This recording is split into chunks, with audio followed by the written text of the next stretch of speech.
Saat kami bekerja dengan penerbit berita untuk menghadapi segala tantangan dalam meningkatkan kualitas jurnalisme dan menciptakan model bisnis baru, kami melihat jelas bahwa pemikiran dan pendekatan inovatif sangat penting untuk membangun dan mengembangkan solusi masa depan media digital. Satu contoh kerjasama kami dengan industri adalah program Innovation Challenge. Melalui program ini, lebih dari 1.700 proposal telah diajukan dari 78 negara. Dari sini, kami memilih 126 proyek untuk pendanaan global pada tahun 2019, termasuk 41 dari kawasan Asia Pasifik dan 3 dari Indonesia, yaitu Kumparan, Asumsi, dan Tempo Media.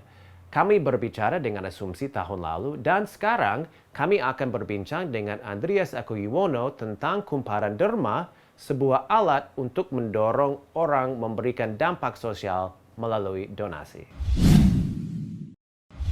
Selamat siang Pak Andreas, apa kabar? Selamat siang, Jason. Baik, baik, baik.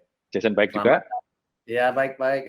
Selamat datang kembali ke Google for Media. Ini udah kali keduanya kan? Ya, Ya, terima makasih kasih. banyak. Terima kasih banyak ya Pak Andreas. Hari ini saya mau nanya mengenai Kumparan Derma. Itu programnya sangat inovatif dan saya ingin tahu buat yang mungkin belum tahu Kumparan Derma itu apa dan sejak kapan berjalan programnya. Oke, jadi mungkin aku awali dengan ceritanya dulu bahwa Kumparan itu dengan kekuatan 130 plus jurnalis, juga dengan 1.001 media network yang dari semua provinsi, itu kita punya berita dan informasi yang kredibel gitu di masyarakat.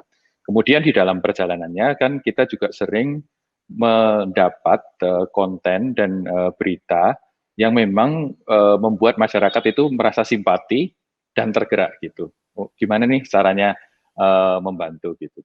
Nah, biasanya masyarakat yang simpati dan tergerak itu kemudian mereka ada problem gitu begitu melihat apa nih, oh ini ada bencana nih, oh ini ada orang yang perlu dibantu. Mereka itu kemudian punya masalah, gimana sih nemuin organisasi yang kredibel untuk bantuin, lalu di mana websitenya, di mana platformnya, lalu nyumbangnya mesti gimana supaya nggak repot, mesti apa nyarat nomor rekening dan segala macam. Akhirnya ada proses yang terputus di situ di mana uh, pembaca merasa pengen membantu, tapi kemudian mereka perlu pergi ke platform lain atau ke tempat lain untuk memberikan donasinya. Jadi ada impact-nya tertunda gitu kira-kira. Nah, di project ini kita uh, punya tujuan adalah gimana supaya kita menghilangkan friksi, membuat orang ingin memberikan impact langsung ke masyarakat itu dengan mudah.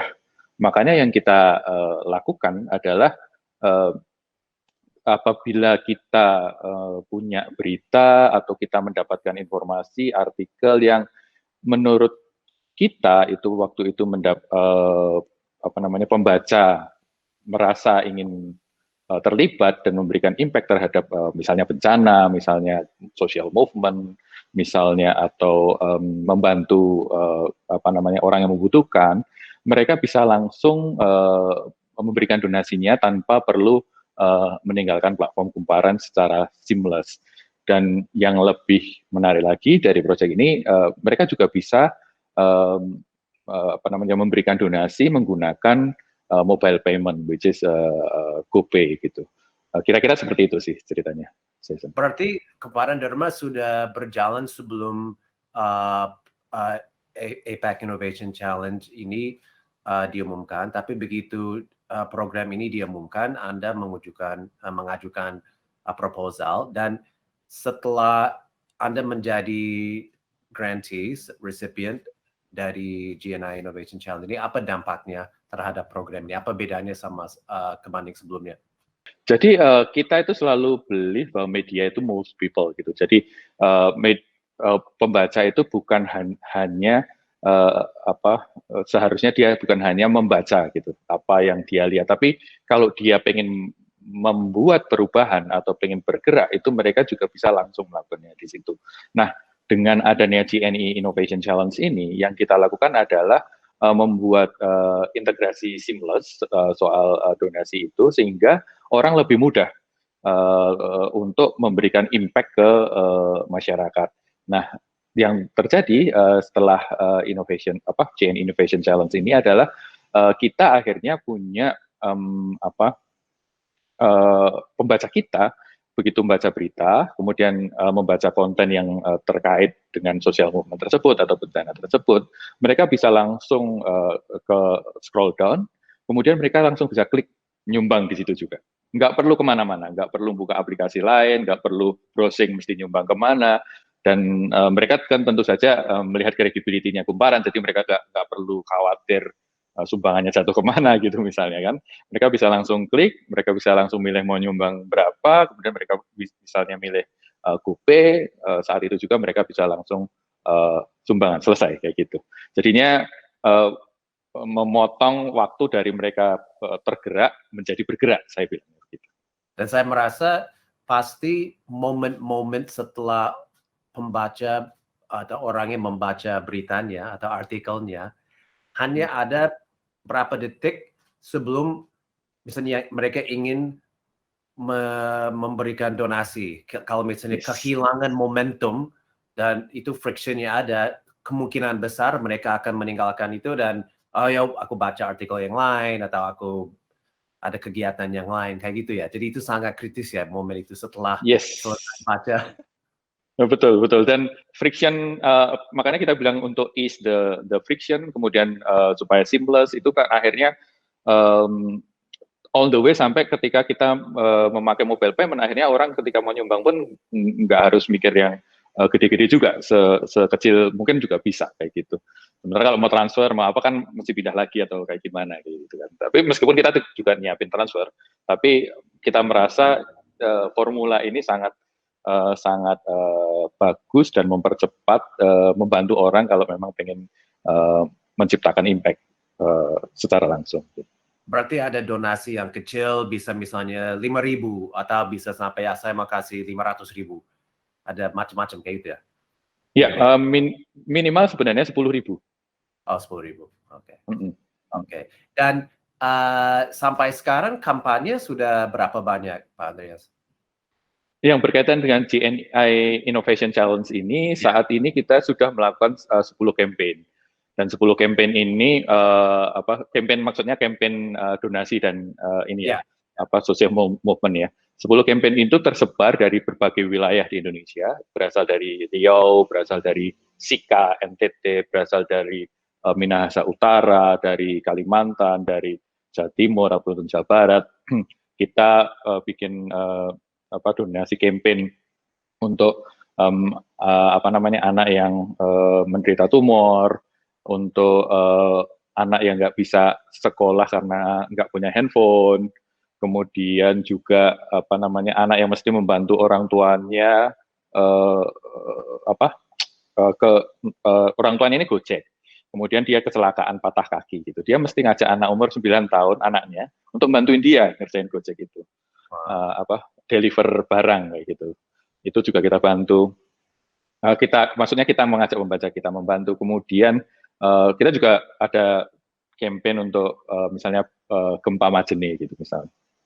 Dan transaksi ini udah berapa? Ada 1.400 lebih transaksi donasi yang terjadi di situ. Kemudian dari sisi views artikelnya sendiri hampir sekitar 600 ribuan lah artikel views dari situ. Berarti kalau wartawan ke lapangan mereka ditugaskan untuk mencari berita atau cerita yang menarik yang bisa juga menjadi bahan buat donasi apa gimana Pak ceritanya? Jadi gini, kalau jadi kita kan ada jurnalis, kemudian juga ada media partner di daerah kayak gitu. Sebenarnya keuntungan bukan keuntungan ya, salah satu yang stories yang memang sehari-hari udah dimuat oleh media kan memang human interest ya. Yang memang kita pengen orang aware terhadap kejadian-kejadian tersebut, termasuk public need, kebutuhan orang, akan permasalahan orang, kemudian bencana, kemudian social movement gitu. Itu by itself itu memang sebuah story yang memang udah dicari gitu sama jurnalis maupun disukai juga oleh publik. Nah, dari situ kita sebenarnya keuntungannya kita justru karena kita memang sudah punya coverage seluruh Indonesia terhadap hal tersebut, tim kita Kumparan Derma itu bisa nomor satu memang bisa pick and choose kayak gitu. Memang oh ini ada story ini, kemudian kita bisa lihat performance-nya dia, kemudian kita bisa melihat komentarnya orang, begitu ada di Kumparan maupun di sosial media, kemudian kita langsung bisa, kita let's set up donation for that, as simple as that. And then yang kedua bisa juga ketika kita melihat memang ada misalnya bencana alam kayak gitu, atau ada social movement yang pengen kita dorong kayak gitu. Kita bisa juga sebaliknya gitu minta ke teman-teman, teman-teman bisa kita mau ada social movement yang kita dukung seperti ini. Apakah teman-teman memang punya stories yang related atau bisa lihat stories yang related di sekitar teman-teman gitu.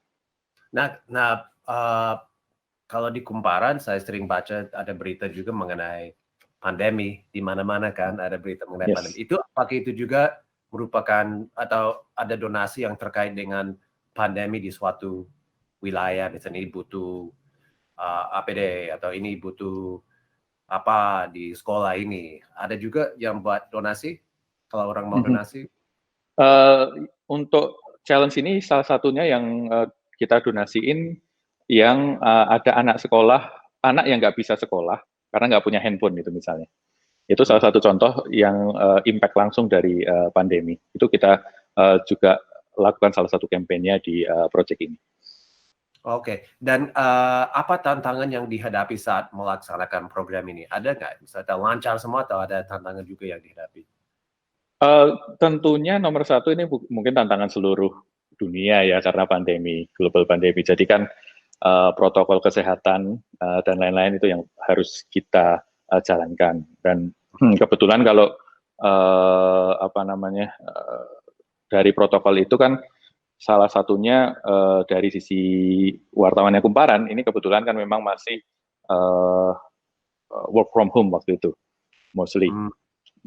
Terus akhirnya kemudian meskipun misalnya teman-teman yang ada di daerah pun memang harus bekerja juga dengan protokol kesehatan yang ketat kan. Jadi itu salah satu yang mesti kita hadapi lah dari proyek ini. Tapi menurut saya itu bukan tantangan karena bukan tantangan yang yang spesifik to this project, but is ini challenge kita semua gitu. Jadi memang harus kita hadapi. Iya pasti nggak bisa dibayang. Kalau yang menjadi kunci pendorong pembaca yang ingin berdonasi berdasarkan sebuah berita sebenarnya apa ya? Kalau yang paling penting foto atau quotes-nya dari si ini yang maksudnya biasanya paling penting apa ya? Sebenarnya lebih kepada stories yang memang relate dengan mereka, dan setelah melihat campaign-campaign di kita itu memang kita itu ternyata tidak sama ya, maksudnya memang ada story yang menarik untuk certain people, story yang menarik certain people. Jadi misalnya nomor satu soal proximity gitu kan, ternyata kan story tidak harus cerita itu dekat, malah kadang yang berasal dari daerah-daerah gitu, termasuk misalnya orang Jakarta gitu kalau melihat cerita di Sika gitu, dan mereka bisa kebayang bahwa daerahnya memang jauh gitu dan perlu dibantu, itu mereka bisa tergerak untuk membantu. Itu proximity itu ternyata bukan masalah dekat jauh aja, malah kadang-kadang mereka perlu melihat berasal dari berbagai daerah itu mereka punya interest untuk membantu. Terus yang kedua dari sisi kedekatan isunya dengan teman-teman yang mau bantuin gitu. Kedekatan isu itu bisa misalnya nih bencana di daerahnya atau di daerah asalnya. Misalnya nih tentang anak-anak gini kan banyak orang yang merasa tergerak gitu karena bayangin gitu kan kalau ini terjadi sama anaknya atau keluarganya. Tapi nomor 3 sebenarnya yang paling menarik dan buat saya rada unexpected itu sebenarnya orang kita itu memang senang bantu, Ya, Jason. ya, Bisa dibayangkan ini situasi pandemi ya. ya, Semua orang kesulitan, semua ya, orang punya isu. Kita bisa punya 1.400 lebih transaksi donasi gitu. Ya mungkin salah satunya karena memang orang membantu, tapi di sisi lain juga mungkin karena friction yang nggak ada, lebih gampang dan segala macam itu. Waktu sebelum project itu saya sempat berpikir ini pandemi emang ada yang mau donasi gitu kan. Buat diri sendiri aja susah gitu. Tapi ternyata memang orang kita mau membantu dan terbantu juga dengan kemudahannya mereka untuk melakukan bantuan gitu. ya. Memang saya pernah baca mengenai filantropi di Indonesia. Memang itu salah satu negara yang paling tinggi ya di dunia. Jadi memang ada rasa ya niat untuk berdonasi. Memang itu luar biasa di Indonesia, apalagi ya selama pandemi. Um, Tapi ya, jadi tadi kita membahas bahwa ini sebenarnya program yang didukung oleh Google News Initiative. Jadi mungkin cuma 2 pertanyaan terakhir. Bagaimana GNI membantu Anda dan Kumparan untuk menggerakkan dan mengembangkan konsep ini ya sebenarnya? Ya, yang singkat aja. Oke, sebenarnya begini, ketika GNI Innovation Challenge ini keluar, ini kan memang salah satunya waktu itu kita di-challenge gimana sih sebenarnya meningkatkan engagement pembaca media kayak gitu, dan kemudian kita believe bahwa the highest form of engagement itu kan bahwa pembaca kita itu bisa ikut making impact kayak gitu. Kemudian dari situ kemudian kita propose ini loh. Bahwa engagement itu bukan cuma klik, bukan kita membaca, ini bikin impact dan ini produk yang kita propose. Dan untuk program ini kan memang akhirnya dari Google sendiri memang menekankan inovasinya itu memang lebih kuat di sisi produknya kayak gitu kan. Apa sih yang membuat produk itu berjalan? Kemudian